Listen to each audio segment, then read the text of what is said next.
आप सभी को जय श्री राम, जय हिंद, जय भारत। साथियों,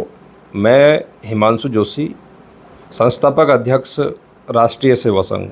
एक ऐसा संगठन जिसने संकल्प लिया है अपने सनातन धर्म, अपने समाज और अपनी संस्कृति की रक्षा के लिए, और जिसका एक एक कार्यकर्ता आज समर्पित होकर के समाज के लिए, इस धर्म के लिए जो है न्योछावर होने की भावना से जो है कार्य करता है, वो संगठन है राष्ट्रीय सेवा संघ। और जैसे ही सनातन धर्म की बात आती है तो सबसे पहले एक गिरोह है जिसका राष्ट्रीय सेवा संघ बीते 5 सालों से जो है उजागर करने में लगा हुआ है, समाज को बताने में लगा हुआ है कि आपके धर्म के खिलाफ, आपके देवी देवताओं के खिलाफ, आपकी परंपराओं के खिलाफ, आपकी संस्कृति के खिलाफ एक गिरोह काम कर रहा है, जो हमारे भोले भाले सनातनियों को, जो शिक्षित नहीं है, जो आर्थिक रूप से कमज़ोर हैं, उन सभी को बरगलाते हुए जो है सनातन धर्म से तोड़ने का काम कर रहा है।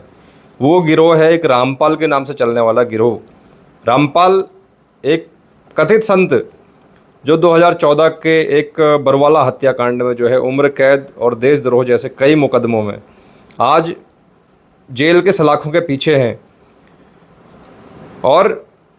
उनका नाम यूज करके कई लोग आज देश में ऐसी ऐसी किताबें यहाँ पर छापी जा रही हैं जिनमें ऐसे कंटेंट लिखे हुए हैं, अगर आप उनको पढ़ लें और आप अगर देख लें, इस समाज में, इस पूरे भारत में जो है गृह युद्ध हो जाए। इतना भयंकर अपराध एक गिरोह कर रहा है, उसका पर्दाफाश करने में राष्ट्रीय सेवा संघ को 5 साल लगे, परंतु आज देवभूमि उत्तराखंड से इसकी शुरुआत हुई। और देवभूमि उत्तराखंड के हल्द्वानी में, जो नैनीताल शहर के अंदर हल्द्वानी शहर पड़ता है, वहाँ पर उक्त जो गिरोह है उसके द्वारा एक आश्रम यहाँ पर बनाया जाता है। उस आश्रम के अंदर लोगों को बुला करके वो जो हिंदू विरोधी किताबें हैं, जिनमें खुलेआम हमारे देवी देवताओं के प्रति, हमारे भगवानों के प्रति ऐसे शब्द लिखे हुए हैं जिनको हम अपनी आम भाषा में भी अपनी बहन बेटियों, अपनी माताओं के सामने नहीं बोल सकते, ऐसे शब्द हमारे भगवानों के लिए उस किताबों में लिखे हुए हैं, जिसे देखकर हमारी धार्मिक भावनाएं आहत हुई, बहुत बुरे तरीके से आहत हुई। एक संगठन के तौर पे नहीं, एक सनातनी हिंदू होने के नाते मेरा खुद ये कर्तव्य था कि ऐसे गिरोह का पर्दाफाश करूं। वही काम हमने किया। हल्द्वानी स्थित वो अड्डा इनका, जहां पर हजारों की संख्या में किताबें पाई गई हैं, जिसको पुलिस ने खुद वीडियोग्राफी करके रिकॉर्ड किया है, हमारे पास पूरा वीडियो मौजूद है। वो आश्रम जिसको आज तक सभी लोग रामपाल का आश्रम मानते थे, उसी रामपाल का प्रॉपर्टी मानते थे, उसी के नाम से सभी बेवकूफ़ लोग वहाँ पर जा रहे हैं और अपना धर्म परिवर्तन करवा रहे हैं। उस आश्रम की सच्चाई जब हल्द्वानी प्रशासन ने कार्रवाई करी, वहाँ पर उसकी सच्चाई पता चली कि वो आश्रम किसी मुनिंदर धर्मार्थ ट्रस्ट का है, जिसका संस्थापक है रंधावा खत्री, जिसका सदस्य है देशराज सिंह, जिसके नाम पर ये आश्रम चल रहा है। और आज ये प्रमाणित हो गया है कि ये हिंदू विरोधी किताबें, जिनमें इतनी गंदी भाषा का प्रयोग किया गया है सनातन धर्म के देवी देवताओं के लिए, ये किताबें इसी संस्था के द्वारा छापी जा रही हैं। और उसके बावजूद भी उसके ऊपर अभी तक कोई कार्रवाई नहीं हुई है। सिर्फ वो आश्रम को ताला लगाया गया है, वो भी इस बिहाफ पे लगाया गया है कि वो आश्रम भवन जो है आवासीय पर्पस के लिए बनाया गया था, लेकिन कमर्शियली यूज हो रहा है। सिर्फ इतनी सी कार्रवाई अभी तक प्रशासन ने करी है। इतनी बड़ी हिंदुवादी सरकार के अंदर खुले आम सनातन धर्म को गाली बकने वाले इस गिरोह को संरक्षण कौन दे रहा है? ये आखिर ये बहुत बड़ा सवाल है। कौन संरक्षण दे रहा है इस गिरोह को, जो ऐसी किताबें छाप रहे हैं, जिन किताबों को पढ़ करके एक हिंदू, जो सच्चे हिंदू का खून खौलने लगेगा, इस भारतवर्ष में जो है गृह युद्ध हो जाएगा उस किताबों को अगर कोई पढ़ ले ढंग से। ये किताबें उन्हीं को बांटी जा रही हैं जो पढ़े लिखे नहीं हैं। वही मूर्ख वहाँ पर जुड़े हुए हैं जो पढ़े लिखे नहीं हैं, जो आर्थिक रूप से कमज़ोर हैं, जिनको आर्थिक लालच किसी न किसी रूप में दिया जा रहा है, वो लोग वहाँ पर जुड़ करके जो है इस गिरोह का शिकार होते हैं। आज रामपाल के नाम से जो बिकने वाली ज्ञान गंगा पुस्तक, जीने की राह पुस्तक, गीता तेरा ज्ञान अमृत जैसी कई सारी ऐसी किताबें हैं जिनके अंदर भर भर के हमारे देवी देवताओं को गालियाँ दी गई हैं, और ऐसे शब्द बोले गए हैं, ऐसे अश्लील शब्द बोले गए हैं, जो हम अपने परिवार के सामने, अपने समाज के सामने तक बोलने में हम लोग शर्माते हैं।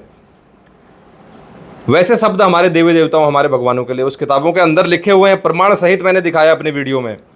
आज ये बौखलाहट उस गिरोह के अंदर है कि राष्ट्रीय सेवा संघ ने जो है इनका इस गिरोह के अंदर आज यही बौखलाहट है कि जो जिन लाखों लोगों को आज तक ये बेवकूफ़ बना रहे थे रामपाल के नाम पे, आज वो सच्चाई बाहर आ चुकी है। आज उन सभी भोले भाले हिंदुओं को पता चल चुका है कि जिसके नाम पर ये हमको बेवकूफ़ बना रहे थे, इस संस्था को रंधावा खत्री चलाता है, इस संस्था को देशराज सिंह चलाता है, इस संस्था के जो सदस्य हैं वो धर्मपाल, देशराज और इसके जैसे कई सदस्य इस संस्था को चलाते हैं, जो सिर्फ रामपाल का नाम प्रयोग करके, क्योंकि वो व्यक्ति पहले से ही उम्र कैद की सज़ा काट रहा है, अगर उसके नाम पे 10 अपराध अगर और किए जाएंगे तो इनको पता है कि कोई सज़ा नहीं होगी। ऑलरेडी जिस व्यक्ति को उम्र कैद की सज़ा हो चुकी है, उसके नाम पर ये गिरोह यहाँ पर सनातन धर्म को आघात पहुँचाने का प्रयास कर रहा है। कहाँ बैठे हैं हमारे सारे सभी धर्मगुरु, कहाँ बैठे हैं हमारे सारे हिंदुवादी संगठन? इतना बड़ा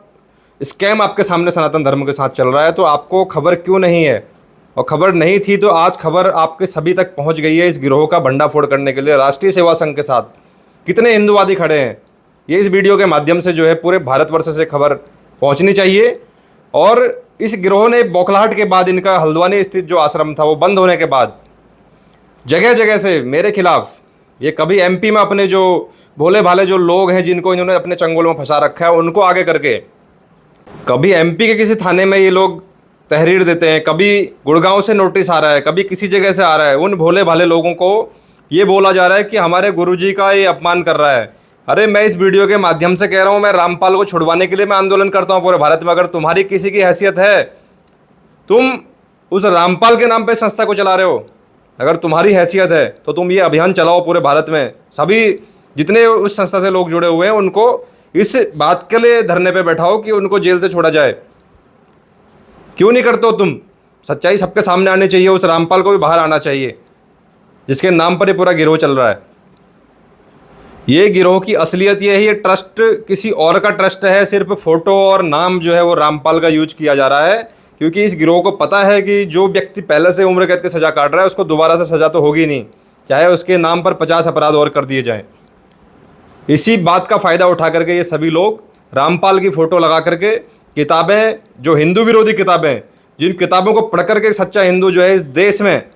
कुछ भी करने के लिए हिंसक हो सकता है, उन किताबों का ये लोग खुलेआम जो है प्रचार प्रसार कर रहे हैं, खुलेआम बांट रहे हैं, बिना किसी कॉपीराइट और ISBN रजिस्ट्रेशन के,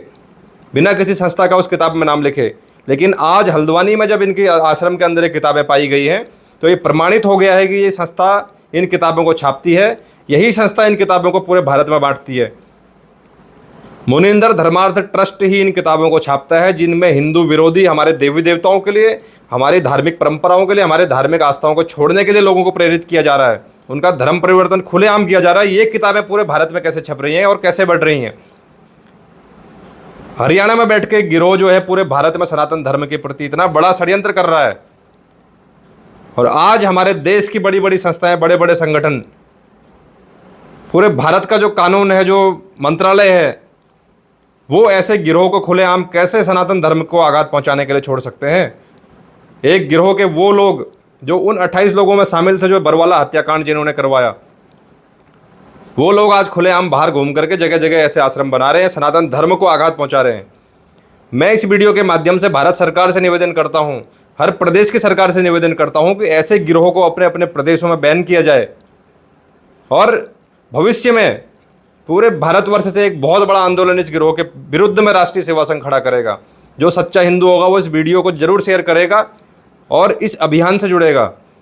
क्योंकि ये लड़ाई सनातन धर्म के लिए, ये किसी की व्यक्तिगत लड़ाई नहीं है, किसी के निजी स्वार्थ की लड़ाई नहीं है, सनातन धर्म की रक्षा के लिए ये लड़ाई है। यही असली सनातन धर्म की रक्षा है, जब हम उसके मूल्यों को, उसके सिद्धांतों को और उसके जो मूल स्वरूप है उसको तार तार करने वाले ऐसे गिरोह को अगर नहीं पर्दाफाश कर पाए तो हमें फर्जी ढोंग करने की कोई आवश्यकता नहीं है सनातन धर्म की रक्षा के लिए। सनातन धर्म की असली रक्षा वही है जो सनातन धर्म की शिक्षा है वो बरकरार रहे, जो सनातन धर्म के ग्रंथ हैं उनकी जो मूल स्वरूप है वो बरकरार रहें, हमारे मठ मंदिर संरक्षित रहें, हमारी जो धार्मिक परंपराएं हैं वो संरक्षित रहें, हमारे साधु संत समाज और हमारे धर्माचार्य जो समाज है वो सम्मानित रहे, वो सर्वोच्च रहे। इसीलिए जो है सनातन धर्म की गरिमा बनी रहेगी। ऐसे ढोंगी पाखंडी लोग आकर के, ऐसे हिंदू विरोधी लोग आकर के अलग अलग विचारधाराएं पैदा करेंगे, अलग अलग जो हमारे धार्मिक ग्रंथों को बुराई करेंगे, उनको अपने हिसाब से प्रमाणित करने का, जो परिभाषित करने का दुस्साहस करेंगे, ऐसे लोगों के खिलाफ राष्ट्रीय सेवा संघ किसी भी कीमत पे जो है चुप नहीं रहेगा। मैं चुप नहीं रहूंगा। मेरा कर्तव्य है अपने सनातन धर्म की रक्षा करना। कितने लोग मेरे साथ हैं ये तय करेगा आपकी दायित्व को और आपकी जिम्मेदारी को। आपके समाज में क्या आपकी भागीदारी है आपके सनातन धर्म के प्रति, वो तय करेगा कि कितने लोग हमारे साथ इस अभियान में खड़े हैं और कितने लोग राष्ट्रीय सेवा संघ के साथ जुड़ करके इस गिरोह का भंडाफोड़ पूरे भारतवर्ष से करेंगे। ये इस वीडियो के बाद तय करेगा। जिसको भी प्रूफ चाहिए, जिसको भी इनके बारे में सारी जानकारी चाहिए, वो दिए गए नंबर पर मुझसे संपर्क कर सकते हैं। पूरे भारत में इस वीडियो को फैलाइए। जय श्री राम, जय हिंद, जय भारत।